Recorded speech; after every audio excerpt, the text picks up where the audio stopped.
आज अर्जुन की लड़ाई है अपने में और अपने में से। एक में वो कहता है युद्ध कर, कि अगर युद्ध नहीं करेगा तो तुझे कायर समझा जाएगा। दूसरा में ये है कि मैं इनका शिष्य हूं, मैं इनका भतीजा हूं, मैं इनका पोता हूं, मैं इनका भाई हूं, इन्हें मार दूंगा तो फिर मेरे हिस्से से कुछ छूट जाएगा। यानी ये तो दो आइडेंटिटी है ना, ये क्लैश कर रही है अपने आप। जब कोई चीज की जिम्मेदारी ली जाती है तो उसका भार पूरा हमारे ऊपर आ जाता है, हमें उसका भार उठाना पड़ता है। फिर जो भी कॉन्सिक्वेंसेस होते हैं हमें झेलने पड़ते हैं। इसलिए दुनिया के अंदर सबसे महंगी चीज जो होती है ना, वो है जिम्मेदारी, या यूं कहें फ्रीडम। जब कोई आदमी मरता है तो हम क्या कहते हैं कि भाई तुम चले गए मेरा क्या होगा। हम ये थोड़ी कहते हैं कि तुम चले गए तुम्हारा क्या होगा, नहीं। हम ये भी नहीं पूछते कि तुम्हारे मरने के बाद तुम्हारा क्या होगा, नहीं। हम सिर्फ ये कहते हैं कि तुम चले गए अब मेरा क्या होगा। मतलब तुमसे मेरा कुछ जुड़ा हुआ था, अब वो टूट गया है। ये मेरे दुश्मन है। किसके दुश्मन है? मेरे दुश्मन है। खत्म हो गए। इसको दुश्मन बोलोगे बाप? अब आपका जीवन का लक्ष्य क्या है? इतने दिनों तो आपका लक्ष्य ये था कि आप इससे बदला ले लो, हो गया बदला पूरा, खत्म। अब क्या? अब आएगा खालीपन, सूनापन, बंजरपन।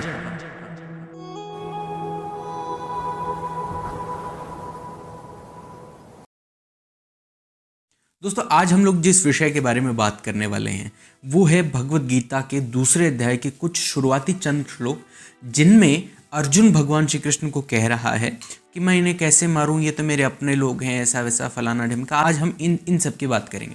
देखिए, पहली तो बात ये कि हम कई बार क्या करते हैं कि भगवत गीता को एक एक श्लोक करके समझने का प्रयास करते हैं। जैसे मैंने आपको एक श्लोक ये समझा दिया, फिर दूसरा ये समझा दिया, तीसरा ये समझा दिया।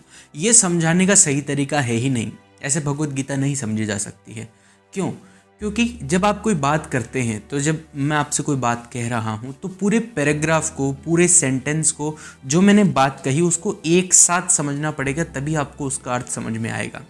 यदि आप एक एक सेंटेंस को तोड़ के समझना चाहेंगे तो आप बिल्कुल गलत समझेंगे, आप सही बात समझ ही नहीं सकते हैं। और आमतौर पर लोग यही करते हैं, भगवत गीता के श्लोकों को रट लेते हैं और एक एक जहाँ भी उन्हें अपनी तरीके से अपने सुविधानुसार कोट करना होता है वहीं कोट कर देते हैं और कहते हैं कि देखो श्री कृष्ण भगवत गीता के अध्याय 4 और 15 श्लोक में ये बात कह रहे हैं। भाई वो किस संदर्भ में बात कह रहे हैं, कॉन्टेक्स्ट क्या है उस बात का, वो किस लिए कह रहे हैं। यदि भगवत गीता के अंदर सवाल पूछने वाला अर्जुन नहीं होता, दुर्योधन होता, तो सारे जवाब बदल जाते। यहाँ पर मेन जो आदमी है जिसे समझाया जा रहा है वो अर्जुन है। अर्जुन पहले नंबर पर है, श्री कृष्ण दूसरे नंबर पर है। तो जो अर्जुन पूछेगा उसका जवाब दिया जाएगा, यानी जो मनस्थिति अर्जुन की है उसका सॉल्यूशन दिया जा रहा है। तो इसीलिए जब भी भगवत गीता को समझा जाए, इसी तरीके से समझा जाए कि अर्जुन यहाँ पे क्या कह रहा है और उसके उत्तर में श्री कृष्ण क्या जवाब दे रहे हैं। यदि आप अर्जुन की बात को काट देंगे और अकेले श्री कृष्ण की बात को समझेंगे तो आप अर्थ का अनर्थ ही करेंगे।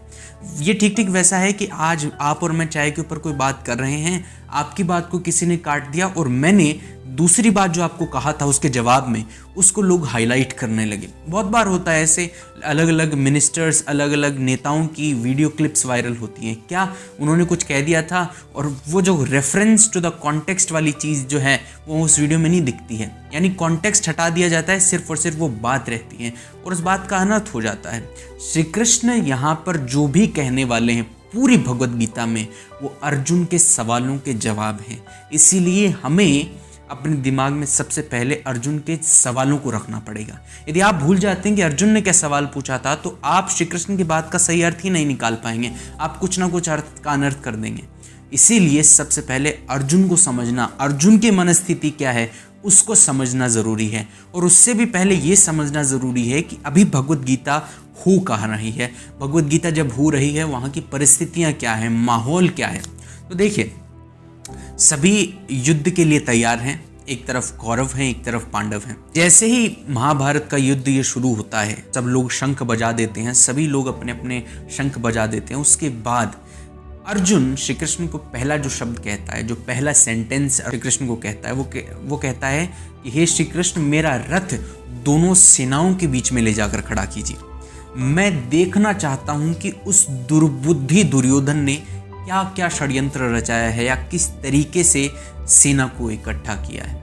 उसने जो ये बात बोली है ना, दुर्बुद्धि दुर्योधन, यहाँ पे इस बात से आप समझ सकते हैं कि अर्जुन का टेम्परामेंट क्या है, अर्जुन का टेम्परेचर क्या है फिलहाल, किस तरीके से वो बात बोल रहा है। आप किसी आमतौर पर तो नहीं बोलेंगे। जब आप अपने दुश्मन के प्रति भरपूर गुस्से से भरे होते हैं तब आप कहते हैं कि देखता हूँ कि उस दुर्बुद्धि ने मेरे लिए क्या किया है, देखता हूँ कि उस फला फला आदमी ने मेरे लिए क्या किया। फला फला की जगह कोई भी XYZ अपनी तरीके से सुविधा अनुसार गाली डाल सकते हैं, तो हम ये करते हैं। वैसे ही अर्जुन अपनी हिसाब से वहाँ पे गाली दे रहा है। श्री कृष्ण अर्जुन का जो रथ है वो दोनों सेनाओं के बीच ले जाकर खड़ा करते हैं। उसके बाद शुरू होता है अर्जुन का महाविलाप, अर्जुन का विषाद योग, जो कि हम पहले अध्याय में समझते हैं कि अर्जुन क्या क्या बातें कहता है। अर्जुन कहता है कि मेरे तो अंग शिथिल हुए जा रहे हैं, मेरे तो हाथों से गांडीव छूट रहा है, मेरा तो शरीर जल रहा है, मेरी जुबान सूखी जा रही है, मेरे हाथ पैर काम नहीं कर रहे हैं, मुझे कुछ समझ में नहीं आ रहा है, अलग अलग प्रकार के दर्द मेरे शरीर में हो रहे हैं, मुझे नहीं पता कि हो क्या रहा है। उसके बाद श्री कृष्ण दूसरे अध्याय में बोलना शुरू करते हैं। पहली ही बात वो कहते हैं कि भाई तू ये इस समय असमय तुझे मोह कैसा हुआ, तू ये क्या कर रहा है, जब तुझे युद्ध करना है तो यहाँ पे ये विलाप क्यों कर रहा है। अब इसके बाद फिर से जब अर्जुन बात करना शुरू करता है, जब श्री कृष्ण ये बात बोल देते हैं कि भाई तू खड़ा हो नपुंसकों के जैसे गिर क्यों गया, इसके बाद अर्जुन कुछ बातें कहता है। आज हम लोग उन बातों को समझने वाले हैं और उसके बाद जो श्री कृष्ण जवाब देंगे वो हम इससे अगली वीडियो में डिस्कस करने वाले हैं, यानी ये वीडियो 2 पार्ट्स में होने वाली है। आज हम लोग बात करने वाले हैं कि अर्जुन इस समय क्या बात बोल रहा है, अर्जुन की परिस्थिति क्या है। तो देखिए अर्जुन यहाँ पे कह रहा है, हे मधुसूदन, मैं रणभूमि में किस प्रकार बाणों से भीष्म पितामह और द्रोणाचार्य के विरुद्ध लड़ूंगा, क्योंकि हे अरिसूदन वे दोनों ही पूजनीय हैं। इसीलिए इन महानुभाव गुरुजनों को मारकर मैं इस लोक में भिक्षा का अन्न भी खाना कल्याणकारक समझता हूँ, क्योंकि गुरुजनों को मारकर भी इस लोक में रुद्र से सने हुए अर्थ और काम रूपी भोगों को ही तो भोगूंगा। हम यह भी नहीं जानते कि हमारे लिए युद्ध करना और न करना इन दोनों में से कौन सा श्रेष्ठ है, अथवा यह भी नहीं जानते कि उन्हें हम जीतेंगे या हमको वे जीतेंगे। और जिनको मारकर हम जीना भी नहीं चाहते, वही हमारे आत्मीय धृतराष्ट्र के पुत्र हमारे मुकाबले में खड़े हैं।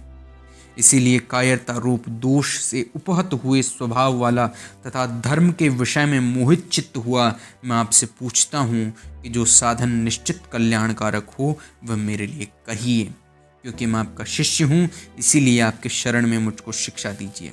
अब देखिए, यदि आप भगवत गीता पढ़ना शुरू करेंगे तो जैसे ही अर्जुन बोलने लगता है तो वो पहली बात ही कहता है कि श्री कृष्ण, मेरा जो रथ है ना वो दोनों सेनाओं के बीच ले जाकर खड़ा कीजिए।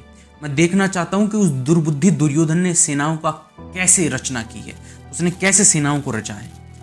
अब यहाँ पे जो देखना, आप यदि देखें अर्जुन का जो टेम्परेचर है, तापमान है, बड़ा भयंकर है, लेकिन जब उन सबको देखता है और परखता है तब उसके बाद कहता है कि हे मधुसूदन, मैं रणभूमि में किस प्रकार बाणों से भीष्म पितामह और द्रोणाचार्य के विरुद्ध लड़ूंगा, क्योंकि हे अरिसूदन वे दोनों ही पूजनीय हैं। जब इंसान ऐसी परिस्थिति में फंस जाता है, जब उसे लगता है कि ये काम करूं या ना करूं, क्योंकि करूंगा तो परेशानी होगी, करूंगा तो हो सकता है कि मेरा अस्तित्व दांव पे लग जाए, करूंगा तो पता नहीं क्या ही हो जाएगा, करूंगा तो पता नहीं आज जीवित भी बचूंगा कि नहीं बचूंगा। जब वो ऐसी परिस्थिति में आ जाता है वो कुछ ना कुछ बहाने ढूंढने का प्रयास करता है, वो पक्का कोई ना कोई बहाने ढूंढता है। वो कहता है कि भाई मैं ये काम इसलिए नहीं करना चाहता हूँ क्योंकि ऐसा है, इसलिए नहीं करना चाहता हूँ क्योंकि ऐसा है, इसलिए नहीं करना चाहता हूँ क्योंकि ऐसा है। इसका मतलब ये नहीं है कि उसे वो जो सत्य था वो दिख गया है, इसका मतलब ये नहीं है कि वो जो है अब एकदम से पंडित बन गया है, इसका मतलब ये नहीं है कि वो एकदम से ज्ञानी आदमी हो गया। नहीं, वो जो बातें बोल रहा है वो सिर्फ और सिर्फ उन बातों का इस्तेमाल कर रहा है बचने के लिए। और अर्जुन भी यहाँ पे ऐसा ही कर रहा है। अर्जुन कह रहा है कि मैं अपने गुरुजनों को कैसे मारूं, वो तो मेरे पूजनीय हैं। उसके बाद वो कहता है कि इसलिए इन महानुभाव गुरुजनों को मारकर मैं इस लोक में भिक्षा का अन्न भी खाना कल्याणकारक समझता हूँ। अर्जुन कह रहा है कि भाई इन लोगों को मारने की बजाय तो यदि मैं भिक्षा मांगकर अन्न भी खा लूं वो भी ठीक है, मुझसे लड़ाई नहीं होगी, मैं नहीं लड़ सकता हूं। अर्जुन यहाँ पे पूरा भावनाओं में बहकर बात कर रहा है। अर्जुन तर्क का इस्तेमाल बिल्कुल नहीं कर रहा है। और देखिए सिर्फ अर्जुन ही नहीं, हर इंसान जब भी वो कोई काम करता है, चाहे वो अच्छा काम करे, बुरा काम करे, चाहे कितने दुख से भरा काम करे या कितना ही सुख से भरा काम करे, वो जब भी कोई काम करता है तो 99.99% चांसेस हैं कि वो काम भावनाओं में वो भरकर करता है। एक बहुत अच्छी किताब है, रॉबर्ट ग्रीन एक बहुत अच्छे साइकोलॉजिस्ट हैं, उनकी किताब है the laws of human nature. उसमें पहला ही चैप्टर है, उसमें वो कहते हैं कि the human is not a rational being, यानी इंसान तार्किक नहीं है, इंसान भावनाओं के ऊपर चलता है। अब आप कहेंगे भाई अगर हम तार्किक बातें कर रहे हैं तो भावनाओं पे कैसे चल रहे हैं? यदि हम कुछ तर्क दे रहे हैं, यदि हम कुछ तर्क के साथ फैसला ले रहे हैं तो वो भावनाओं में बहा हुआ कैसे हो सकता है? दोस्तों ऐसा ही तो बात है। हमें लगता ये है कि हम तर्क जो है उसके अकॉर्डिंग फैसले ले रहे हैं, नहीं, प्रधानता आपके अंदर भाव की है। और भावना जो डिसाइड कर चुकी है पहले से कि मुझे ऐसा करना है, मान लीजिए मेरा दिमाग, मेरी भावना ये डिसाइड कर चुकी है कि मुझे आज आपको मारना है, तो फिर ऐसा नहीं है कि मैं तर्क से पूछूंगा कि भाई मारना चाहिए कि नहीं मारना चाहिए, नहीं। फिर क्या होगा, मैं तर्क का इस्तेमाल करूंगा इस भावनाओं को सेटिस्फाई करने के लिए कि हाँ इसे क्यों मारना चाहिए। मैं इसके पक्ष में तर्क ढूंढूंगा, यहाँ इसे मारने से ये हो जाएगा, इसे मारने से ये हो जाएगा, इसे मारने से ये हो जाएगा, और फिर मार दूंगा। लेकिन पहला जो चीज थी वो तर्क नहीं था, वो भावना थी। पहली जो चीज आपके दिमाग में आती है वो है भावना। और इंसान जब भावनाओं में बहकर डिसीजन लेता है तो वैसा ही होता है जैसा आज अर्जुन के साथ हो रहा है। वो पहले तर्क के साथ निर्णय लेकर आया होगा कि मुझे आज युद्ध करना है, लेकिन वो जैसे ही सबको देखता है कांपने लगता है। इसका मतलब ये नहीं है कि अर्जुन डरता है, नहीं, अर्जुन डरता नहीं है। यदि डरता होता तो उसने आज तक कितने युद्ध लड़े हैं? बिल्कुल, उसने कितने ही युद्ध लड़े होंगे। तो क्षत्रिय तो भयंकर है। इसका मतलब ये नहीं है कि उसे डर लग रहा है, उसे ये लग रहा है कि मेरे लोग, भाई इनको कैसे मार दूं, यानी ये मेरे लोग हैं, इनको कैसे मार दूं। यहाँ पे अर्जुन जो बात कर रहा है ये बात ऐसी नहीं कि उसे दया आ रही है दूसरों के ऊपर, नहीं, ये मेरे लोग हैं, इन्हें कैसे मार दूं। अगर आज अर्जुन युद्ध करे तो भी उसके अहंकार पर चोट पड़ेगी, युद्ध न करे तो भी उसके अहंकार पर चोट पड़ेगी। बिल्कुल, युद्ध अगर कर लेगा तो उसका मैं का कुछ हिस्सा गायब हो जाएगा। मैं का हिस्सा मतलब मेरे दादाजी हैं, मेरे चाचा जी हैं। यदि चाचा जी मर जाएं तो मेरे मैं से कुछ चला गया ना। जब कोई आदमी मरता है तो हम क्या कहते हैं कि भाई तुम चले गए, अब मेरा क्या होगा। हम ये थोड़ी कहते हैं कि तुम चले गए अब तुम्हारा क्या होगा, नहीं, हम कहते हैं कि भाई तुम चले गए अब मेरे लिए ये कौन करेगा। हम वहां पे ये बात नहीं कह रहे होते हैं तुम चले गए अब समाज के लिए ये कौन करेगा, या फिर हम ये नहीं कहते कि तुम्हारे लिए ये कौन करता, नहीं, हम ये भी नहीं पूछते कि तुम्हारे मरने के बाद तुम्हारा क्या होगा, नहीं, हम सिर्फ ये कहते हैं कि तुम चले गए अब मेरा क्या होगा। मतलब तुमसे मेरा कुछ जुड़ा हुआ था, अब वो टूट गया है। जब इंसान को कोई धोखा देता है, कोई उसके साथ चीटिंग करता है और वो उसके साथ पूरा प्रेम में होता है, तो आप देखते हैं कि ब्रेकअप के बाद बहुत लोग टूट जाते हैं, एकदम उन्हें कुछ मन नहीं करता। क्यों? क्योंकि उनका मैं जो था ना पिछले कुछ दिनों से एकदम उनमें ही इन्वेस्टेड था। वो करियर में अपना मैं हटा के इनमें डाल चुके थे, माता पिता से अपना मैं हटा के इनमें डाल लिया था, सबसे मैं हटा के इनमें ही डाल लिया था। और जब ये टूट गया ना तो उन्हें लगा कि मैं ही टूट गया, क्योंकि वो खुद जिसको मैं समझते थे, जिसको सोचते थे कि ये ही है मेरा सब कुछ, वो जब हट गया तो उसका मैं भी टूट गया। और मैं जितना ज्यादा किसी चीज में इन्वेस्ट होगा उतना ज्यादा आपको दुख होगा। आज अर्जुन के साथ यही हो रहा है। उसने अपने गुरुओं में कितना मैं इन्वेस्ट किया हुआ था। आज तक तो अर्जुन को कभी युद्ध करते वक्त ये नहीं लगा कि कितनी हिंसा होगी, मैं इनको कैसे मार दूं, ये भी किसी के भाई बंधु हैं, नहीं, कितने युद्ध किए होंगे। आज अर्जुन की लड़ाई है अपने मैं और अपने मैं से। अर्जुन के खुद के दो तरफ के माओं से लड़ाई है। एक मैं वो कहता है कि युद्ध कर, अगर युद्ध नहीं करेगा तो तुझे कायर समझा जाएगा। एक मैं तो उसने इस आइडेंटिटी से भी जोड़ रखा है ना कि मैं क्षत्रिय हूं, मैं विश्व का सबसे बढ़िया धनुर्धर व्यक्ति हूं। यदि आज मैं युद्ध नहीं करूंगा तो मेरी इस आइडेंटिटी पर चोट पड़ेगी, मेरी आइडेंटिटी में कुछ तोड़ मरोड़ होगी। एक मैं ये है, दूसरा मैं ये है कि मैं इनका शिष्य हूं, मैं इनका भतीजा हूं, मैं इनका पोता हूं, मैं इनका भाई हूं। इन्हें मार दूंगा तो फिर मेरे हिस्से से कुछ टूट जाएगा। यानी ये तो दो आइडेंटिटी है ना, ये क्लैश कर रही है अपने आप में। वरना मारने में क्या, अर्जुन पहले भी मारता था। आज ये आइडेंटिटी क्लैश है, दो आइडेंटिटी आपस में लड़ रही हैं, इसीलिए आज अर्जुन इतना परेशान है, वरना इतना परेशान नहीं होता। अब इसके बाद अर्जुन कहता है कि चलो मान लिया हम इनसे लड़ लेंगे, लेकिन हमें यही नहीं पता युद्ध करना और ना करने में क्या सही है क्या गलत है। यहाँ पे वो श्री कृष्ण को भी देख लो, अब श्री कृष्ण को भी यहाँ जहां से मैं ले रहा है, श्री कृष्ण को भी कह रहा है कि आप, मतलब वो ये बात बोल रहा है, श्री कृष्ण को बोल रहा है ना, तो वो कह रहा है कि हमें ये भी नहीं पता। ये नहीं कह रहा है कि मुझे ये बात नहीं पता, वो कह रहा है कि हमें ये बात भी नहीं पता कि युद्ध करना चाहिए कि नहीं करना चाहिए। जब इंसान कोई ना कोई परेशानी में होता है, वो ये नहीं सोचता कि यहाँ मैं अकेला हूँ, ये नहीं चाहता कि मैं अकेला हूँ यहाँ पे, वो चाहता है कि कोई ना कोई मेरे साथ खड़ा हो। इसीलिए उसने श्री कृष्ण को भी यहाँ पे घेरे में ले लिया। वो कह रहा है कि भाई हमें ये भी तो नहीं पता कि युद्ध सही है गलत है। श्री कृष्ण ने तो अभी तक कहा भी नहीं है कि युद्ध सही है या गलत है, वो बस अपने आप लपेटे में ले रहा है। जब इंसान परेशानी में होता है, जब कुछ वो गलत कर देता है, तो वो कहता है कि भाई ये मैंने नहीं किया है, ये भी था। और चाहे वो हो ना हो, हमने यदि वो काम किया है तो वो हम उसकी 100% जिम्मेदारी लेना नहीं चाहते। क्योंकि जब जिम्मेदारी लेते हैं ना किसी भी काम की, जब कोई चीज की जिम्मेदारी ली जाती है तो उसका भार पूरा हमारे ऊपर आ जाता है, हमें उसका भार उठाना पड़ता है। फिर जो भी कॉन्सिक्वेंसेस होते हैं हमें झेलने पड़ते हैं।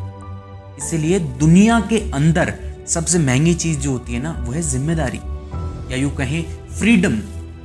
अपनी जिम्मेदारी लेना भी बहुत मुश्किल है लोगों के लिए। बहुत लोग तो अपने जीवन में अपने करियर का डिसीजन नहीं ले पाते हैं, वो दूसरों के ऊपर डाल देते हैं, या माँ बाप के ऊपर, या गुरुजनों के ऊपर, या सोसाइटी के ऊपर, कि ये जो मेरे लिए डिसाइड करेंगे वही सही है। क्यों? क्योंकि यदि मैं खुद चुनूंगा तो उसके कॉन्सिक्वेंसेस में मुझे ही भुगतने पड़ेंगे। आज मान लो मैं गवर्नमेंट एग्जाम की तैयारी करता हूं, तो कल हो सकता है कि अगर मेरे नंबर ना आए तो मैं किसी को कह सकूं कि भाई चलो ठीक है, तुमने मुझे इस जगह पे भेजा था तो हो गया, मेरा तो मन ही नहीं था। लेकिन आज अगर मैं कोई एक अलग ही रास्ता चुनने का प्रयास करता हूँ, यदि कोई अलग ही मैं नया रास्ता डालता हूँ, तो उसके जो भी कॉन्सिक्वेंसेस होंगे मुझे झेलने पड़ेंगे। और जब इंसान कुछ भी कर सकता है, लेकिन जब अकेला होकर कोई चीज़ सहन करता है, उससे वो नहीं होती। आज अर्जुन के सामने यही क्राइसिस है। अर्जुन अकेला नहीं झेलना चाहता इसको, इसीलिए वो श्री कृष्ण को कह रहा है कि भाई हमें ये भी तो नहीं पता है कि युद्ध लड़ना सही है या गलत है। यानी अर्जुन कह रहा है कि भाई सिर्फ अकेला मैं ही नहीं हूं यहाँ पे, आपको भी नहीं पता है, जबकि श्री कृष्ण से उसने अभी तक पूछा नहीं है। अब अगली बात वो कहता है कि चलो ठीक है, मान लिया कि युद्ध करना ठीक है गलत है, वो तो अलग बात है, लेकिन हमें ये भी तो नहीं पता है ना, युद्ध करेंगे तो जीतेंगे भी कि नहीं, कहीं हार ना जाएं। अर्जुन देखो एक श्लोक में कितनी कितनी बातें बोल गया है। पहले उसने कहा इसी श्लोक में कि भाई हम युद्ध करें या ना करें हमें यही नहीं पता। फिर दूसरे उसने कहा कि भाई हम जीतेंगे भी या नहीं हमें ये नहीं पता। पहली तो बात वो कह रहा है कि चलो ठीक है, मान लिया कि ठीक, हम मान लिया कि हम यहाँ आ गए, लेकिन करना चाहिए कि नहीं करना चाहिए युद्ध ये नहीं पता। फिर वो कह रहा है कि युद्ध लड़ेंगे तो जीतेंगे भी नहीं जीतेंगे। आदमी जब बहुत ज्यादा कंफ्यूजन में होता है, बहुत ज्यादा डिलेमा में होता है, तब उससे दिमाग से बातें निकलती हैं, क्योंकि आइडेंटिटी क्राइसिस है ना साहब। अर्जुन कह रहा है कि हमें यह भी नहीं पता है कि हम जीतेंगे या नहीं। इसका मतलब साफ साफ क्या है? साफ साफ ये है कि अर्जुन को कम से कम गुरुजनों की, अपने दादा की, अपने पोतों की, अपने भाइयों की तो नहीं पड़ी है। क्योंकि अगर उसे आज ये गारंटी मिल जाए कि बेटा तू जीतेगा, पक्का जीतेगा, वो सारी बातें छोड़ देगा और वो लड़ने लग जाएगा। क्यों? क्योंकि उसे पता है फिर मेरी एक आइडेंटिटी बची रह जाएगी, मेरी आइडेंटिटी पे आंच नहीं आएगी और वो लड़ना शुरू कर देगा। मैं आइडेंटिटी पे इतना जोर क्यों दे रहा हूं? कि आइडेंटिटी ही सब कुछ है। इंसान से सब कुछ छीन लीजिएगा, सब कुछ, बस उसकी जो आइडेंटिटी है ना उस पर चोट मत कीजिएगा। इंसान सबसे ज्यादा घबराता है तो अपनी आइडेंटिटी में कुछ भी बदलाव होने से। हम कहते हैं ना कि इसको कन्वर्ट कर दिया। कन्वर्जन क्या है? एक आइडेंटिटी थी उससे दूसरी आइडेंटिटी में उसे कन्वर्ट कर दिया। पहले वो बहुत ही अलग आदमी था, अब वो बहुत अलग आदमी हो गया है। ये क्या, एकदम आइडेंटिटी परिवर्तन हो गया। अब वो सिर्फ शरीर वो है, आदमी वो नहीं रहा। अब सब कुछ बदल गया है और इंसान कभी नहीं चाहता कि मैं बदलूं, कभी नहीं चाहता, क्योंकि इंसान को प्रकृति चलाती है, इंसान को समाज चलाता है, इंसान को उसके थॉट्स चलाते हैं, इंसान को उसके भाव चलाते हैं। ये कभी नहीं चाहते कि तू बदल, क्योंकि बदलेगा तो बहुत प्रॉब्लम होगी, बहुत प्रॉब्लम होगी। कुछ टूटेगा, कुछ बिखरेगा, कुछ नया पनपना पड़ेगा। इसके लिए बहुत कष्ट होता है। प्रकृति नहीं चाहती कि तुम इतना कष्ट झेलो। प्रकृति तो चाहती है कि तुम बस आगे जीवन पर अब जल्दी से शादी कर लो, शादी करके बच्चे पैदा करो, फिर मर जाओ, बस तुमसे इतना ही काम है हमें। प्रकृति आपसे सिर्फ इतना ही चाहती है। प्रकृति नहीं चाहती कि तुम कोई बुद्ध पुरुष बन जाओ, या फिर तुम कोई महावीर हो जाओ, या फिर तुम कोई बहुत बड़े इंसान हो जाओ, नहीं चाहती है। इसीलिए प्रकृति नहीं चाहती कि तुम्हारी आइडेंटिटी बन जाए, और हमारी प्रकृति ही ये है जो हमें कंफर्ट में रखना चाहती है।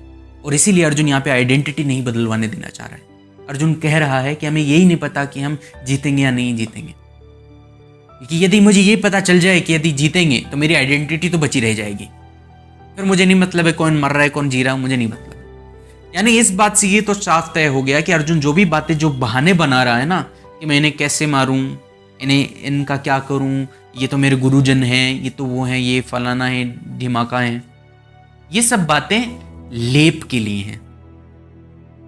ये सब बातें जो मेन मुद्दा है ना, मेरी आइडेंटिटी क्राइसिस है, उसको छुपाने के लिए हैं। जब इंसान झूठ बोलता है तो वो कुछ ज्यादा ही लेप लगाता है उसके ऊपर। कहते हैं ना कि भाई जब आप किसी की तरह बनने का प्रयास करते हैं तो आप इतना बन जाते हैं उसके तरीके का, उतना तो वो खुद ही नहीं है। हमारे ऊपर आज वेस्ट का इतना प्रभाव है, इतना प्रभाव है कि उतना तो वेस्ट में ही वो कल्चर नहीं है जितना आज हमारे पास है। क्यों? क्योंकि वेस्ट हमारे ऊपर हमला किया, वेस्ट ने, फिर उसने हमारे ऊपर अपना कल्चर थोपने का प्रयास किया, कूल बता करके हम कूल हैं। हम कूल बनने की होड़ में उनकी तरफ बनने का प्रयास किया हम लोगों ने, और आज हम लोग उनसे भी ज्यादा वेस्टर्नाइज्ड हैं। हम एक्सेंट इंग्लिश में बात करने का प्रयास करते हैं, हम नॉर्मल इंग्लिश में बात नहीं करते हैं। यू नो वेल, हम ऐसे बात करते हैं। जब कोई इंडिया से कोई एक आदमी जाता है अमेरिका में या कहीं पे भी किसी भी दूसरी जगह, तो पूरा एक्सेंट में बात करता है। So well I came here to talk to you, ऐसे बात करेगा। वो सीधा सिंपल ये भी कह सकता है, well I came here to talk to you, बस नहीं, so well I came here to talk to you. क्यों? हम उनकी तरह बनने में इतने उनकी तरह बन गए कि इतने तो वो खुद ही नहीं है।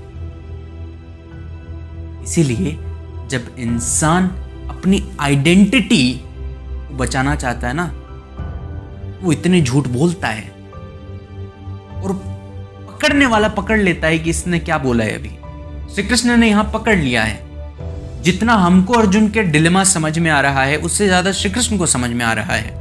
और उसका बहुत अच्छा उदाहरण जब श्री कृष्ण बोलना शुरू करेंगे तो आपको पता चल जाएगा। श्री कृष्ण पहला ही कुछ ऐसा रिएक्शन देंगे जिससे आपको पता चलेगा कि श्री कृष्ण को क्या समझ में आया है। बताऊं क्या करेंगे श्री कृष्ण? श्री कृष्ण पहली ही बार जब बोलना शुरू करेंगे तो हंसेंगे। इसमें लिखा आएगा कि श्री कृष्ण ने हंसते हुए जवाब दिया, क्योंकि श्री कृष्ण को समझ में आ गया कि इसके साथ प्रॉब्लम क्या है। श्री कृष्ण समझ गए हैं कि ये बेटा चाह क्या रहा है। इसीलिए अर्जुन के साथ यहाँ पे वो डिलेमा में फंसा हुआ है, प्रॉब्लम में फंसा हुआ है। आगे अर्जुन कह रहा है कि भाई चलो ठीक है, हमें ये नहीं पता कि हमें लड़ना चाहिए नहीं लड़ना चाहिए, है ना। फिर हमें ये नहीं पता कि हम लड़ेंगे तो जीतेंगे कि नहीं जीतेंगे। लेकिन फिर ये कह रहा है कि भाई जिनको हम मारकर जीना भी नहीं चाहते, वो हमारे आत्मीय धृतराष्ट्र के पुत्र हमारे ही मुकाबले में खड़े हैं।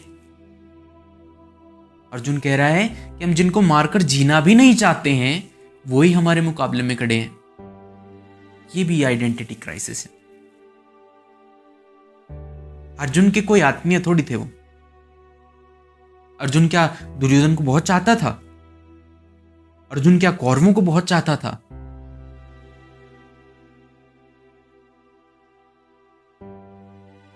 अर्जुन जिनको चाहता था उसके साथ थे। और अर्जुन ऐसा नहीं था कि वो जिसको चाहता है उसे दूर चला जाने दे। अर्जुन श्री कृष्ण की बहन सुभद्रा को चाहता था। अर्जुन ने उसका अपहरण करके उसके साथ विवाह किया था, और श्री कृष्ण ने खुद उसकी हेल्प की थी। अर्जुन ऐसा व्यक्ति नहीं है जो यदि वो किसी को चाहे और वो उसके पास ना हो। अर्जुन ने द्रौपदी को चाहा था, अर्जुन के पास द्रौपदी थी ना। अर्जुन दुनिया का सबसे बड़ा धनुर्धर बनना चाहता था, बना ना।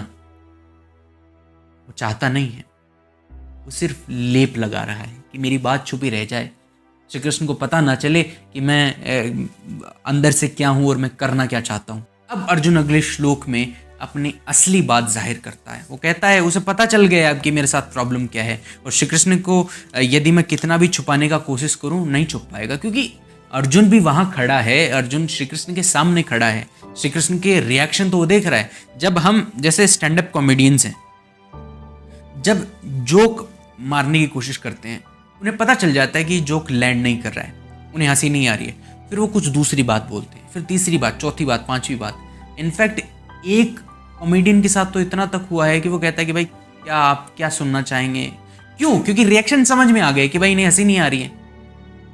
इंसान को पता चल जाता है कि सामने से क्या हो रहा है। अर्जुन को पता चल गया कि सामने से श्री कृष्ण कैसे रिएक्शंस पास कर रहे हैं, श्री कृष्ण कैसी मुस्कुराहट दे रहे होंगे, श्री कृष्ण ने कैसा फेस बना लिया होगा ये सब बातें सुन के। तो अर्जुन अब कहता है कि इसीलिए कायरता रूप दोष से उपहत हुए स्वभाव वाला तथा धर्म के विषय में मोहित चित्त हुआ मैं आपसे पूछता हूं कि जो साधन निश्चित कल्याणकारक हो वह मेरे लिए कहिए।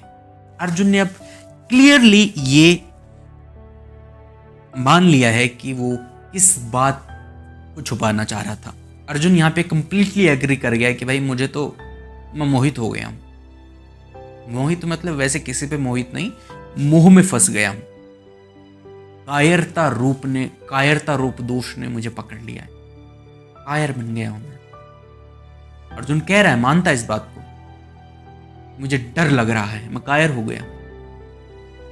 क्षत्रिय की सबसे बड़ी निशानी क्या है? आपके पास जो सबसे बड़ा धन है ना, आपके पास जो चला जाए तो कुछ नहीं बचेगा, आपका शरीर। जब शरीर चला जाता है तो आत्मा कहां रहती है ना? इसको नहीं पता है। आप किसी से बात नहीं कर सकते हैं। शरीर ही है जो आपके और मेरे संबंध को स्थापित करता है, जो आपको और मुझे कुछ वार्तालाप करने का मौका दे रहा है। ये शरीर ही तो है। जब शरीर चला जाता है तो कुछ नहीं रहता है, और शरीर को भी किसी ऊंचे उद्देश्य के लिए त्यागने की जिसकी क्षमता हो वो है क्षत्रिय। यानी जो सबसे ऊंची चीज है उसे जो त्यागने के लिए तैयार है वो है क्षत्रिय। आज अर्जुन कह रहा है कि मैं तो कायरता रूप दोष को पकड़ चुका हूं, मैं तो कायर बन गया हूं, मैं अपने शरीर को त्यागने के लिए तैयार नहीं हूं कृष्ण। और इनफैक्ट शरीर को ही नहीं, मैं को, शरीर से बड़ी बात है मैं। हो सकता है कि मैं ना मरूं, मैं जीत जाऊं, लेकिन ये लोग मर जाएंगे। जिस व्यक्ति से आप दुश्मनी रखते हैं, जब दुश्मन मर जाता है तो कुछ खाली खाली लगता है। अकबर को जो सबसे बड़ा शत्रु था अकबर को जिसने इतनी ज्यादा मात दे दी थी कि जिसकी कोई हद नहीं है। अरे यार, पूरा राजस्थान उसके चरणों में झुका हुआ है। सिर्फ एक मेवाड़, महाराणा प्रताप। जब महाराणा प्रताप का अंत हुआ, जब वो सूर्य अस्त हुआ, तो अकबर को भी बहुत बुरा लगा। अकबर ने भी कहा कि आज एक सूर्य अस्त हुआ है। अकबर को भी कुछ खाली खाली लगा कि यार मैं लड़ूंगा किससे। अकबर का भी कुछ मैं टूटा उस टाइम पर। अर्जुन कह रहा है कि भाई मुझे कायरता ने पकड़ लिया है। हो सकता है कि मैं जीत जाऊं, लेकिन मैं जिससे दुश्मनी रखता हूं वही चला जाएगा, फिर मैं कहां बचूंगा। एक माँ जब वो अपने बच्चे के लिए सब कुछ करती है, उसका सारा जीवन इसी में चला जाता है कि मेरा बच्चा कब उठेगा, कब सोएगा, कब क्या करेगा, कब क्या करेगा। सारे दिन उसका ध्यान रखती है वो, सारे दिन। वो एक दिन ननिहाल चला जाए, एक दिन के लिए सिर्फ, माँ को इतना खाली लगने लगता है जिसकी कोई हद नहीं है, क्योंकि माँ ने अपना मैं उस बच्चे से जोड़ा हुआ है। यदि ये है तो ही मैं हूं। वो फिर ऐसा नहीं है कि वो खाली बैठी रहती है, नहीं, उसे कुछ अच्छा नहीं लगता, कुछ खाना अच्छा नहीं लगता, कुछ पीना अच्छा नहीं लगता। वो बार बार फोन मिलाती है, फोन करती है, मेरे बच्चे ने खाना खा लिया, मेरे बच्चे ने ये कर दिया, मेरे बच्चे ने वो कर दिया। क्यों? क्योंकि माँ ने सबसे ज्यादा मैं जिससे जोड़ रखा है वो है उसका बच्चा। इसीलिए जब आप किसी से मैं जोड़ के रखते हैं, ये मेरे दुश्मन है। किसके दुश्मन है? मेरे दुश्मन है। खत्म हो गए। किसको दुश्मन बोलोगे अब अपना? अब आपका जीवन का लक्ष्य क्या है? इतने दिनों तो आपका लक्ष्य ये था कि आप इससे बदला ले लो। हो गया बदला पूरा, खत्म, टाटा बाय बाय। अब क्या? अब आएगा खालीपन, सूनापन, बंजरपन। अब क्या करोगे? इंसान कुछ भी चाहता है, लेकिन ये नहीं चाहता है कि मैं जीवन में क्लूलेस हो जाऊं। अब क्या करूं? ऐसा। और अर्जुन मानता है कि मैं कायर हो गया हूं। मुझे दो चीजों का डर है, या तो आइडेंटिटी खोने का या शरीर खोने का। और अब आपके शरण में आया हूं, आप बताइए कि मुझे क्या करना चाहिए। अब अगली वीडियो में श्री कृष्ण बताएंगे कि तुझे क्या करना चाहिए। श्री कृष्ण जो बात बोलने वाले हैं, आप उसे यदि छोड़ दें, आप उसे यदि नजरअंदाज कर दें, इतना जो हमने इतना भी दही बिलोया या फिर कहें कि इतना जो हमने ये स्वांग रचा, इसका कोई फायदा नहीं होगा। इसलिए अगली वीडियो तो डेफिनेटली देखनी पड़ेगी। अर्जुन आज जो भी डिलेमा में है, जो किंग कर्तव्य विमूढ़ की स्थिति में अर्जुन है, उसका सॉल्यूशन श्री कृष्ण देने वाले हैं। खैर, सॉल्यूशन तो पूरे 700 श्लोक हैं, लेकिन श्री कृष्ण पहले ही बात में उसका तोड़ दे देंगे कि बेटा तुझे प्रॉब्लम ये है। इलाज धीरे धीरे 700 श्लोकों तक चलता रहेगा, लेकिन प्रॉब्लम तो श्री कृष्ण ने आइडेंटिफाई कर ली है। और इसीलिए वो जब बोलना शुरू करेंगे तो पहले मुस्कुरा जाएंगे। ठीक है, अगली वीडियो में मिलते हैं। तब तक के लिए जय श्री कृष्ण। हंसते रहिए, मुस्कुराते रहिए और पढ़ते रहिए भगवद गीता।